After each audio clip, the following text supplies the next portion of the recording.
بسم اللہ الرحمن الرحیم. السلام علیکم غامدی صاحب. وعلیکم السلام. سر, پچھلی نشست میں نے ایتھیزم کے حوالے سے آپ کے سامنے ایک سوال رکھا تھا. اسی ٹاپک کو تھوڑا سا آگے بڑھاتے ہیں. میں آج ایک مقدمہ آپ کے سامنے رکھتا ہوں, اس میں آپ کی رائے جاننے کی کوشش کرتے ہیں. جو خدا پر یقین رکھنے والے جو تھیسٹ جو ہوتے ہیں وہ ایتھیسٹ سے یہ کہتے ہیں کہ بھائی آپ چونکہ خدا پر یقین نہیں رکھتے تو آپ کے پاس اخلاقیات کی کوئی بنیاد نہیں ہے. جبکہ ایتھیسٹ جو ہے وہ اس کو کچھ اس طریقے سے رسپونڈ کرتے ہیں کہ اخلاقیات جو ہے وہ بنیادی طور پر ایک اچھی چیز ہیں. تو اس کو جیسے ایک تھیسٹ اس کو فائنڈ کر سکتا ہے, اس کو ڈسکور کر سکتا ہے, اس کے اوپر عمل کر سکتا ہے, اسی طریقے سے ایتھیسٹ بھی کر سکتا ہے. بلکہ اس سے بڑھ کر وہ یہ بھی کہتے ہیں کہ ایک تھیسٹ تو جو ہے وہ جنت کے لالچ میں اور جہنم کے خوف سے یہ کام کر رہا ہوتا ہے. تو ایتھیسٹ جو ہے وہ اس سے بہتر ہے اس معاملے میں. تو میں جاننا چاہتا ہوں کہ اس میں آپ کی کیا رائے ہے, اور کیا واقعی ایک ایتھیسٹ جو ہے وہ جو خدا پر یقین نہیں رکھتا وہ اس معاملے میں ایک تھیسٹ سے بہتر شخص ہے؟ میرے نزدیک کسی کے بہتر اور کہتر ہونے پر تو حکم نہیں لگانا چاہیے.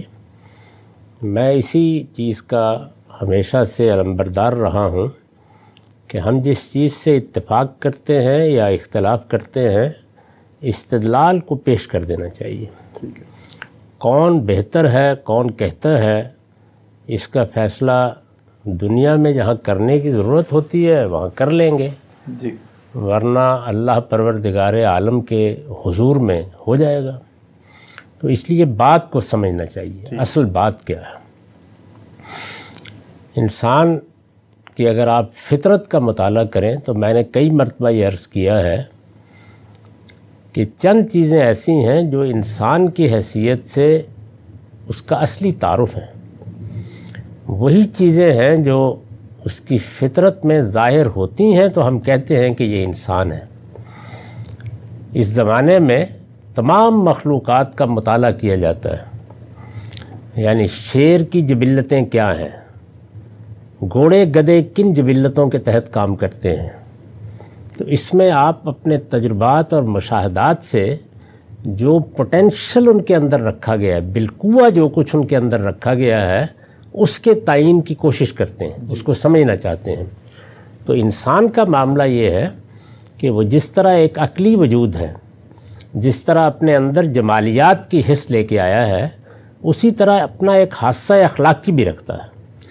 گویا اخلاقیات ایک وجودی حقیقت ہے. وجودی حقیقت کا مطلب یہ ہے کہ اس کے لیے استدلال کی ضرورت نہیں ہے.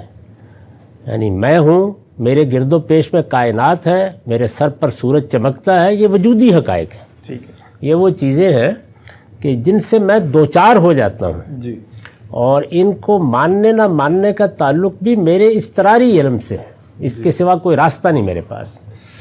تو میرے نزدیک اس میں تو بحث ہو نہیں سکتی. یہ بات دونوں کو ماننی چاہیے, خدا کو ماننے والے ہوں یا خدا کا انکار کرنے والے ہوں, کہ انسان کا حادثہ اخلاقی اس کے اندر اس کی پیدائش کے ساتھ ہی ودیعت ہے. ٹھیک ہے. جو بحث تھی وہ یہ تھی کہ کیا یہ اخلاقی حکم جو ہم لگاتے ہیں یہ ہم نے معاشرت سے سیکھا ہے یا لے کے آئے ہیں. جی, فلسفے کی سطح پر اصل بحث یہ تھی. یعنی انسان اپنی پیدائش سے اس کو لے کے پیدا ہوتا ہے یا یہ چیزیں اس نے معاشرتی تعامل سے سیکھی ہیں. ایک آدمی معیشت کی جدوجہد کرتا ہے, کوئی شکار کرنے نکلا ہے, کوئی دوسرے کے ساتھ کسی زمین کے معاملے میں ملوث ہو گیا ہے, تو یہ ہمارا مختلف معاملات میں کسی حد تک دخیل ہونا اور دوسروں سے معاملہ کرنا یہ کچھ ضرورتیں پیدا کرتا ہے. جی, تو جس طرح سے ریاست ضرورتوں سے پیدا ہوئی ہے, جس طرح خاندان کا ادارہ ضرورت سے پیدا ہوا ہے, تو کیا ہمارا اخلاقی احساس بھی ضرورتوں سے پیدا ہو گیا ہے؟ جی, اصل بحث جو ہے وہ یہ ہے. تو اس میں قرآن مجید نے جو بات کہی ہے, اگر کوئی شخص اس کو بیان کر رہا ہے مذہب کی طرف سے, تو وہ ایک بڑی خدمت کر رہا ہے کہ انسان کا حادثہ اخلاقی یہ کوئی ایکوائرڈ چیز نہیں ہے, بلکہ یہ اس کے وجود کا حصہ ہے, یہ اس کے لیے وجودی حقیقت ہے. انسان نے عقل یہاں آ کے نہیں سیکھی, جی, وہ اس کو بالقوہ لے کے آیا ہے. انسان نے حصے جمالیات یہاں آ کے اخذ نہیں کی، وہ اسے لے کے آیا ہے، تو اسی طرح وہ اخلاقی شعور بھی لے کے آیا ہے۔ ٹھیک ہے۔ مذہب نے کیا خدمت کی؟ مذہب نے یہ خدمت کی کہ اس بحث کا خاتمہ کر دیا، یعنی اللہ تعالیٰ کی طرف سے یہ بتا دیا کہ اس طرح ابتدا ہوئی ہے، گویا انسان کو اس کے پیش نظر ایک وجودی حقیقت کے بارے میں یہ سمجھا دیا کہ یہ آئی کہاں سے ہے، اس کی پیدائش کہاں سے ہوئی ہے۔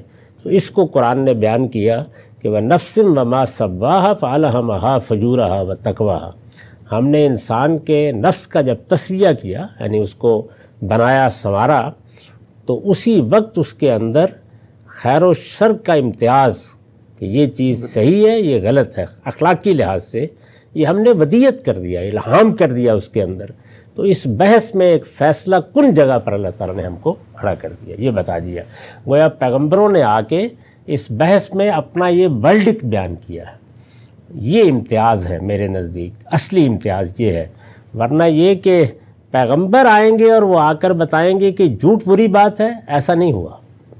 ٹھیک ہے۔ عام طور پر مذہبی لوگ اپنا مقدمہ یہاں سے شروع کر دیتے ہیں، ایسا نہیں ہوا۔ یعنی وہ پروردگار جس نے مجھے بنایا ہے اس نے اخلاقی احساس دے کر مجھے پیدا کیا ہے۔ پیغمبری جو خدمت کرتی ہے وہ یہ ہے کہ مجھے بتا دیتی ہے کہ یہ وہی چیز ہے، اور اس طرح بحث کا خاتمہ ہو جاتا ہے، اور پھر اس اخلاقی احساس کو وہ تعینات سے گزارتی ہے، یعنی اس کو اپلائی کرنے میں جو غلطیاں ہوتی ہیں ان کی اصلاح کر دیتی ہے، اور میرے لیے ایک صراط مستقیم متعین ہو جاتی ہے، میں بالکل صحیح جگہ پر آ کے کھڑا ہو جاتا ہوں۔ تو اس طرح اس مسئلے کو پیش کرنا چاہیے، میرا نہیں خیال کہ اس کو الحاد اور مذہب کے مابین مناقشے کا مسئلہ بنا دیا جائے۔ ٹھیک ہے سر، بہت شکریہ۔